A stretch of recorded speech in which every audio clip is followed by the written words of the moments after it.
God, who has no shape and no form, and yet you proclaim, look at the way you live, how different it is. Of course, we know Israel had problems doing that, and it wasn't long before they forgot about the 7th year and the year of Jubilee that followed in the 49th year. They became more and more like the nations around, so much so that they looked no different. There were times of exile. They were kicked out of their land and brought back, and they were hard to teach. At times they even turned to worshiping foreign gods. By the time the Pharisees came on the scene, the time of Jesus, the whole concept of who God was had changed so much. They'd taken these writings that they had, these commands of God, and they had made it so that only Jewish people could be blessed by God. And if you were outside of that, there was no hope. You could be treated terribly. You could be taken advantage of. You could be hated.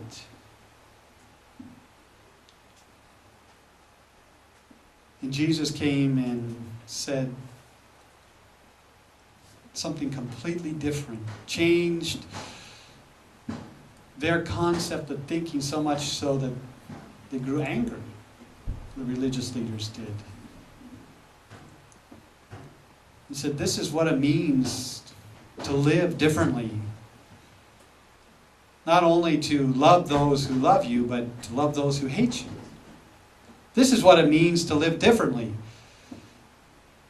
To pray for those who curse you and persecute you. To ask them to be blessed. This is who your neighbor is. It's the one who comes and helps when you think that person is an enemy, yet they give of themselves.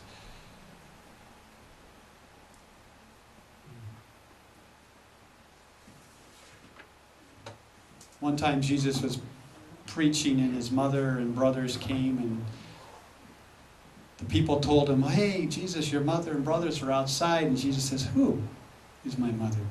Who are my brothers? I tell you, it's those who do the will of God who are my mother, my brothers, and my sisters. That he opened up who it was that was included in the fellowship, in the family of God, who it was that was to be treated with the love of God, all who do the will of God.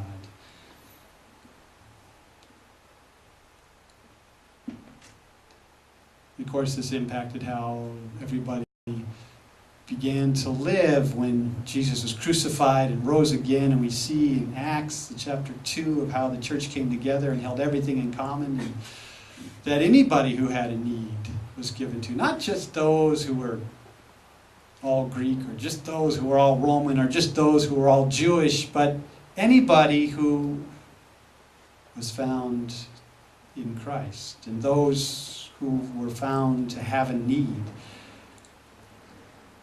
And the people recognized, you know what? This Jesus really is different. This idea of him being God, well, maybe it's true.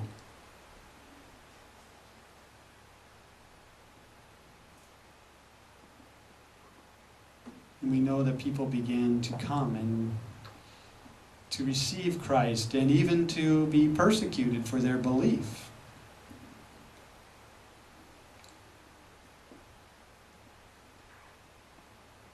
So who are we to our neighbors when things come upon us and a crisis happens? We are given the opportunity to live differently,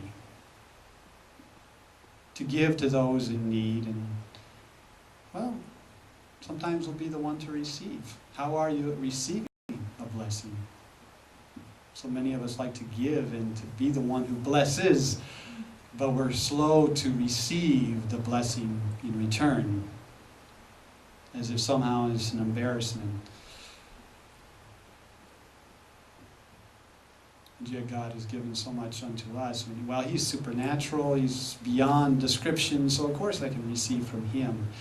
And yet when Jesus was with His disciples and taught them many things and showed them and healed before them, and He says, you will do all these things as well.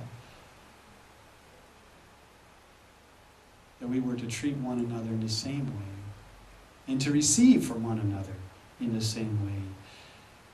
And all of this, that others may see that we are different. Not crazy different, but we live different. We proclaim Jesus Christ because He is real.